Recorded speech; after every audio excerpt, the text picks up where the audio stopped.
Hello everyone. Good morning, good afternoon, good evening kung saan man makakarating itong aking video sa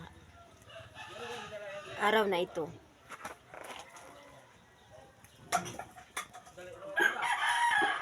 Kumusta po kayo? By the way guys, let's go sa ating panibagong episode sa araw na ito.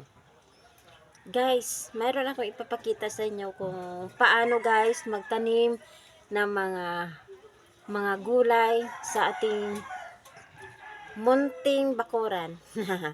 Charots. O guys, ganito lang. Pag nasa apartment kayo or halimbawa nangungupahan lang tayo sa syudad, guys, ganito yung tips ko guys para sa inyo.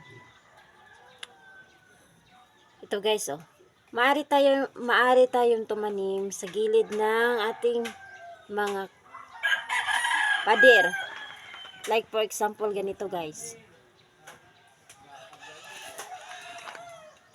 Ito guys, oh. See?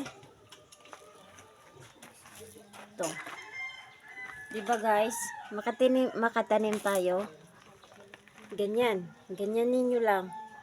Kung wala kayong makita na or kung hindi kayo makabili ng ganito, guys, kahit plastic or mga container plastic dyan, pwede natin malagyan ng lupa.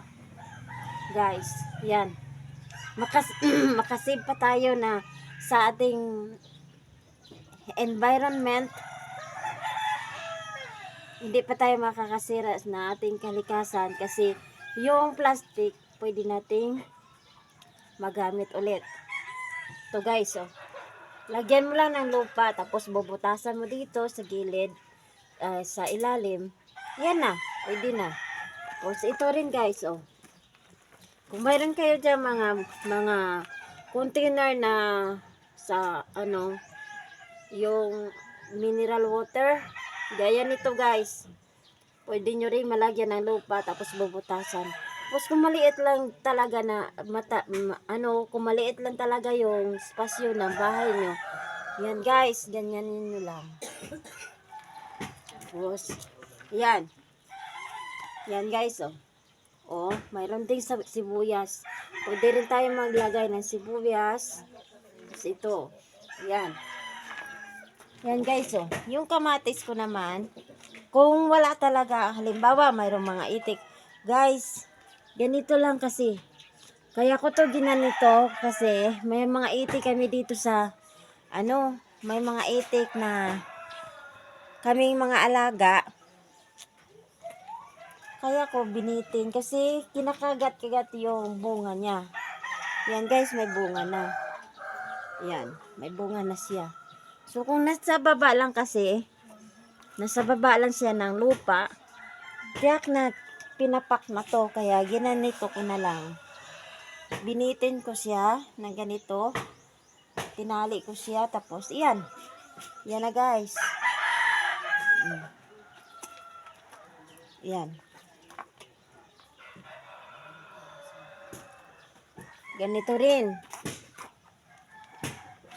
Kung mayroon kayo dyan mga kustanyera, pwede nyo gawing upuan. Lagyan nyo lang ng paa.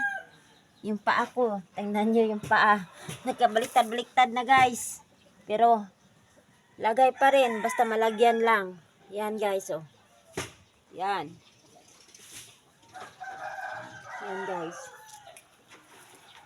Basta ang importante lang talaga guys na mayroon tayong mataniman ng ganito. Yan. Tapos ito yung watermelon ko guys. Yun.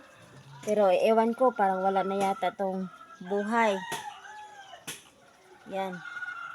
Kung mayroon kayong mga sako dyan na maliit, pwede nyo malagyan ng lupa. Yan guys. Yung compost na animal manure guys, pwede natin magamit.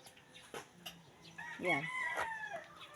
Yung animal manures natin guys, pwede natin ibilad muna ng 1 buwan bago gamitin. Huwag muna natin gamitin kaagad. Halimbawa, yung Yung pupo ng kambing, pwede nating ilagay dito. Yun, ito yung cucumber ko, guys. Meron ng bulaklak. Ginanito ko lang, guys, oh. Yan. Cucumber. Yan, guys. Tapos, ilang araw na lang to, guys. Meron ng bunga kasi. Yan, guys, may bunga na. Nakita ko na talaga yung pagsisikap ko, paghihirap ko. Araw-araw ko to dinediligan, guys, kasi wala kaming tubig dito. Kumukuha pa ako doon sa balon, doon sa malayo.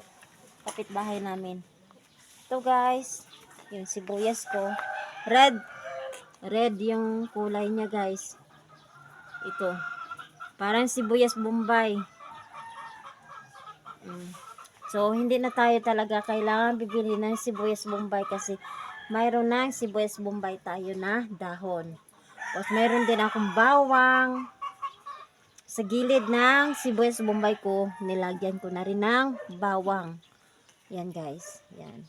Tapos, sa ibaba, sa taas, yung orchids ko. Pag didilig ako dito sa taas, bababa siya papunta dito sa baba. Yan. Yan, guys, oh. Ito yung orchids ko, tapos sa baba yung talong. Yan. Ganito rin yung kamatis ko, guys. O sa kabila na naman yung orchids ko rin. Orchids ko. Tapos sa baba, yung, watermelon. Ito yung watermelon ko, guys. Ito na yung sibuyas ko, guys. Nasipaglakihan na. Ito yung mga sibuyas ko, guys. Yan. Yung watermelon ko, nandito na sa, ito yung mga watermelon ko, guys. Namumulaklak na. Bababa na to dito sa gilid ng sibuyas ko. Yan. Tapos, excuse me. Yung nasa gitna, sili. Sili, guys. Ayan. Yan, sili. Yan.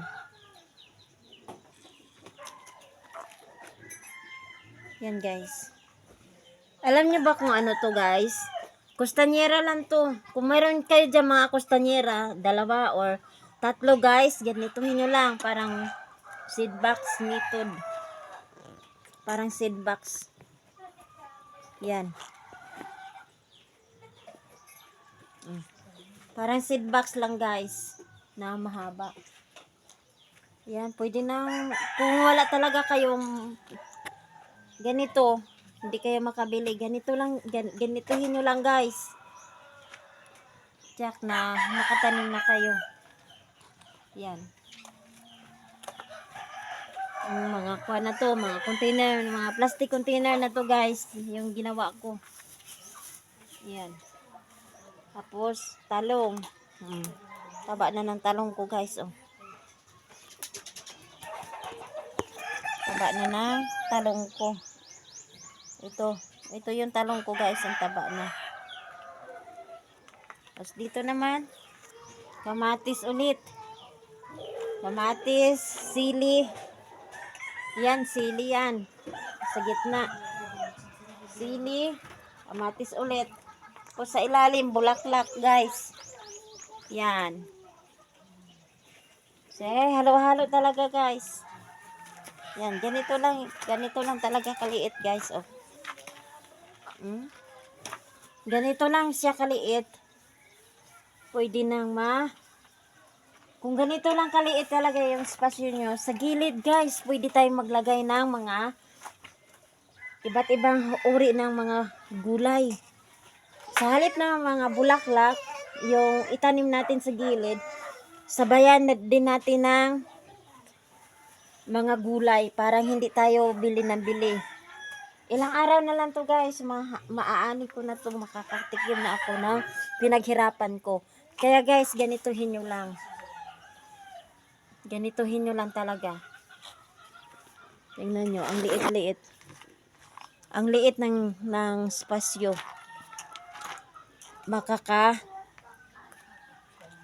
Makakatanim ka. Yan. Sana guys, nagustuhan nyo ang video ko.